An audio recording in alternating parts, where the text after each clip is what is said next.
Hello नमस्कार दोस्तों, आपका बहुत बहुत स्वागत है हमारे यूट्यूब चैनल पटो एजुकेशन में। दोस्तों, आज हम यहाँ पर देखेंगे तरंग क्या है। भौतिक विज्ञान का काफ़ी इम्पोर्टेंट चैप्टर है जो आसानी से बच्चों को समझ में नहीं आता है।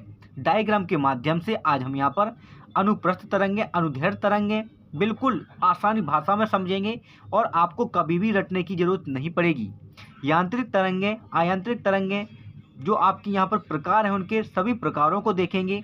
उनकी तरंगदैर्घ्य, आवृत्ति, आयाम, भेदन क्षमता के आधार पर उनका उपयोग, सारी चीज़ें पढ़ेंगे जो आपकी सभी कॉम्पिटिटिव एग्जाम्स में पूछी जाती हैं।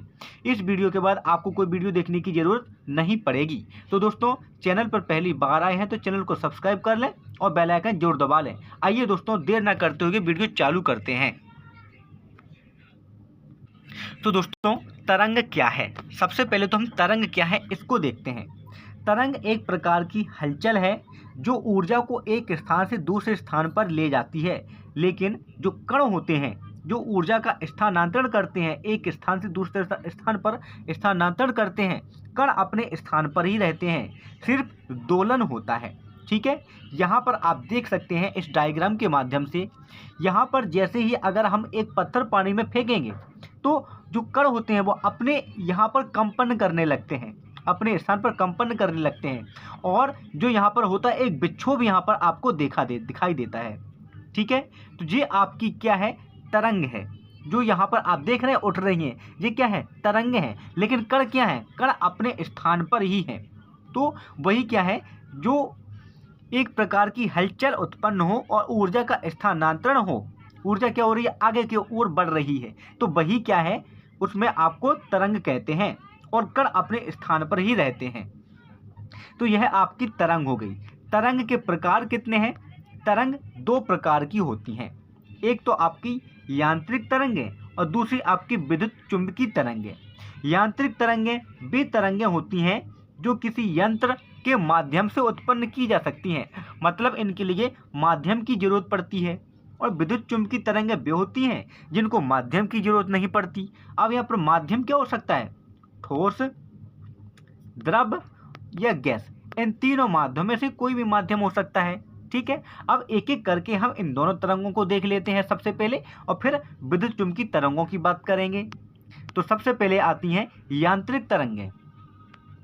तो यांत्रिक तरंगें वे तरंगें होती हैं जो किसी पदार्थ जैसे कि ठोस, द्रव तथा गैस में उत्पन्न होती हैं, अर्थात ऐसी तरंगें जिनके लिए किसी न किसी माध्यम की आवश्यकता होती है और उस माध्यम में प्रत्यास्थता व जड़त्व का गुण मौजूद जरूर होना चाहिए। मतलब ठोस, द्रव, गैस, इन तीनों में उत्पन्न हो सकती हैं। ठीक है, लेकिन उसके लिए क्या चाहिए? प्रत्यास्थता। प्रत्यास्थता का मतलब क्या होता है? जब हम कोई वस्तु पर कोई बल लगाते हैं तो उस वस्तु की जो स्थिति होती है उसमें परिवर्तन होता है। जब बल हम हटा देते हैं तो वो वस्तु उसी स्थान पर बिल्कुल जैसी की तैसी हो जाती है, वही प्रत्यास्थता कहलाती है। ठीक है, तो ये प्रत्यास्थता और जड़त्व का गुण उसमें जरूर होना चाहिए। वे सब आपकी यांत्रिक तरंगें होती हैं। यांत्रिक तरंगें दो प्रकार की होती हैं जो काफ़ी इंपॉर्टेंट है, हर बार कोई भी कॉम्पिटिटिव एग्जाम उठा के देख लो, पूछी जाती हैं। जिसमें सबसे पहले आती है आपकी अनुप्रस्थ तरंगें। ठीक है, अनुप्रस्थ तरंगें वे तरंगें होती हैं जिनमें किसी भी माध्यम में तरंग गति की दिशा के माध्यम के कणों के कंपन करने की दिशा के लंबवत होती है। ठीक है, मान के चलिए हम पानी जो होता है उसमें एक पत्थर फेंकते हैं। ठीक, तो जो यहाँ पर पत्थर तो हमने फेंका, लेकिन इसका जो विक्षोभ होता है ऊपर की तरफ होता है। ठीक है ना? कण ऊपर नीचे भी होते हैं, ऐसे होते हैं, ऐसे होते हैं, ऊपर नीचे की तरफ। तो यहाँ पर गति, तरंग इस तरह की ओर गति कर रही है, आगे की ओर गति कर रही है, लेकिन कण कैसे हो रहा है? ऊपर नीचे हो रहे हैं। तो ये कण कैसे हैं? लंबवत स्थिति में है। ठीक है, तो जहाँ पर कण लंबवत स्थिति में हो और तरंग आगे की तरफ गति करे, वो कौन सी आपकी होती है तरंग? वो अनुप्रस्थ तरंग होती है।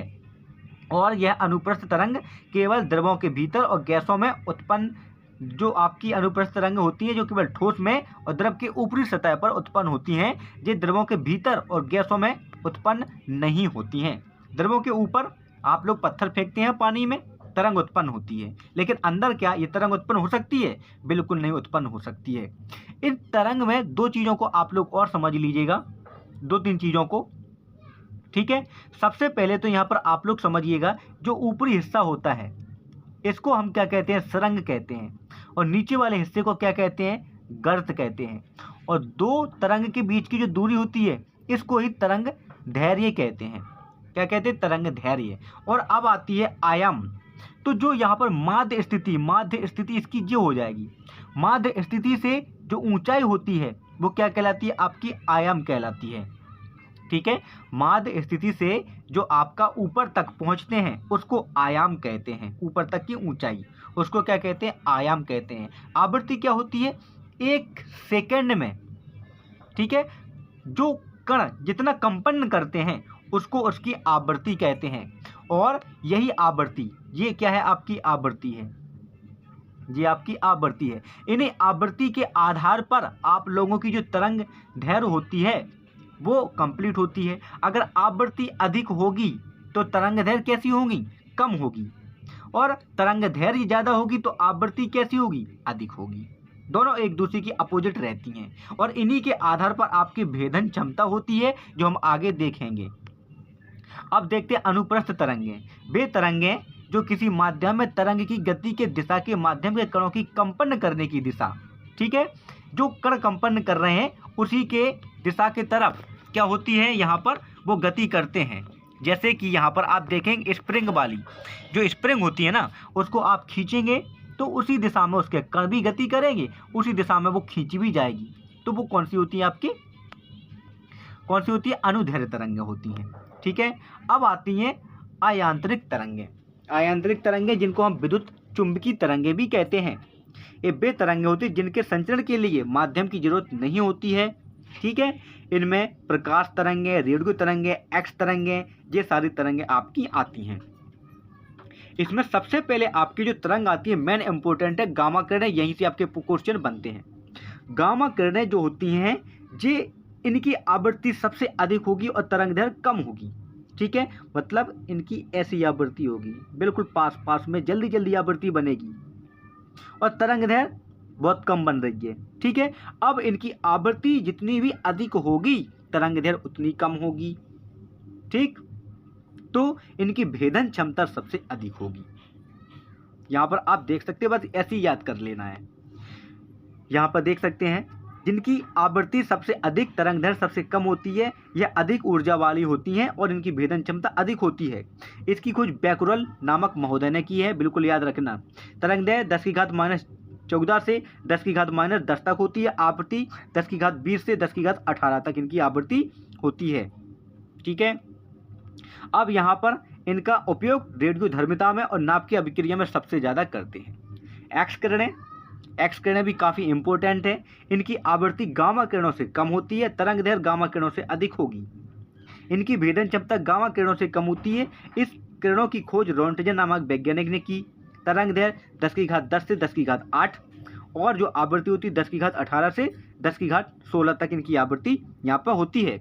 इसका काम क्या है, सबसे एक्सरे स्कैन करना इसका काम होता है। इसीलिए जो चीज़ें जहाँ पर स्कैन की चीज़ें होती हैं वहाँ पर एक्स किरणों का उपयोग होता है।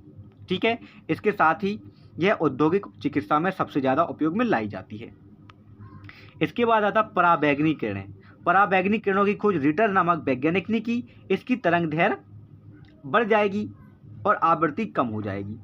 ठीक है, आवृत्ति कम होगी, तरंग दैर्घ्य बढ़ेगी। इस किरणों का जो खोज करता है रिटर है, और इसका उपयोग कहाँ पर, प्रकाश विद्युत प्रभाव में, बैक्टीरिया को नष्ट करने के लिए, जीवाणुओं के क्रोमोसोम को परिवर्तित करने के लिए होता है। इसीलिए आरओ वाटर में कौन सी किरणें यूज होती हैं, पराबैंगनी किरणें। याद रखना, आरओ वाटर में पराबैंगनी किरणें यूज होती हैं। अब आता है दृश्य विकिरण। दृश्य विकिरण वे होती हैं जिनकी उपस्थिति में हम देख पाते हैं। ठीक है, अगर इसको प्रिज्म से गुजार दें तो 7 रंगों में विभक्त हो जाती हैं। यह न्यूटन द्वारा खोजी गई थी। इनकी आप तरंग दैर्घ्य देख सकते हैं, 3.9 × 10⁻7 से 7.8 × 10⁻7 तक इनकी होती है। आवृत्ति 10⁻14 से 10⁻12 तक। अब क्या हो रही, आवृत्ति घटती जा रही, तरंग दैर्घ्य बढ़ती जा रही। ठीक है, इसकी उपस्थिति में हमें वस्तुएं दिखाई देती हैं। अब होता है अवरक्त विकिरण, काफ़ी इंपॉर्टेंट है, पूछी जाती है एग्जाम में। ठीक है। इसके खोजकर्ता हर्शेल वैज्ञानिक हैं। इसकी तरंग दैर्घ्य 7.8 इंटू 7 10⁻⁷ मीटर से 10⁻³ मीटर तक, और आवृत्ति 10⁻12 से 10⁻10 मीटर तक होती है। इन किरणों का उपयोग रिमोट कंट्रोल में, टीवी में, मोबाइल टावर में, सीसीटीवी कैमरे में और कोहरे में फोटोग्राफी करने में किया जाता है। अब आती है लास्ट की दो लघु रेडियो तरंगें और दीर्घ रेडियो तरंगें। दोनों को देख लो आप। लघु रेडियो तरंगें वे होती हैं जिनकी खोज हेनरिक हर्ट्ज ने की। इसकी तरंग दैर्घ्य 10⁻³ से 1 मीटर तक होती है और आवृत्ति 10⁻10 से 10⁻8 तक यहाँ पर होती है। इसका उपयोग टेलीविजन और टेलीफोन में सबसे ज़्यादा होता है। रेडियो में भी इसका उपयोग सबसे ज़्यादा होता है। लास्ट में आती है आपकी दीर्घ रेडियो तरंगें। तो दीर्घ रेडियो तरंगों की खोज मार्कोनी ने की थी। इनकी तरंग दैर्घ्य 1 मीटर से 10⁴ मीटर तक होती है और आवृत्ति इनकी जो होती है वो 106 से 104 तक होती है। इस प्रकार की तरंगों का उपयोग रेडियो और टेलीविज़न में होता है। तो दोस्तों आज आपने यहाँ पर तरंगों के बारे में पढ़ा, तरंगों के प्रकार पढ़े। आशा करता हूँ वीडियो अच्छा लगा होगा। वीडियो को शेयर जरूर कर दें, चैनल को सब्सक्राइब कर लें और बेल आइकन दबा लें। आपको विज्ञान के जो तीनों खंड हैं आपके सामाजिक जो आपके हैं इतिहास, केमिस्ट्री, बायोलॉजी और फिजिक्स, तीनों के आपको अलग अलग प्लेलिस्ट बना दी गई हैं। वहाँ पर सारे इंपॉर्टेंट चैप्टर मिल जाएंगे। तो आज के लिए इतना ही। नमस्कार, धन्यवाद।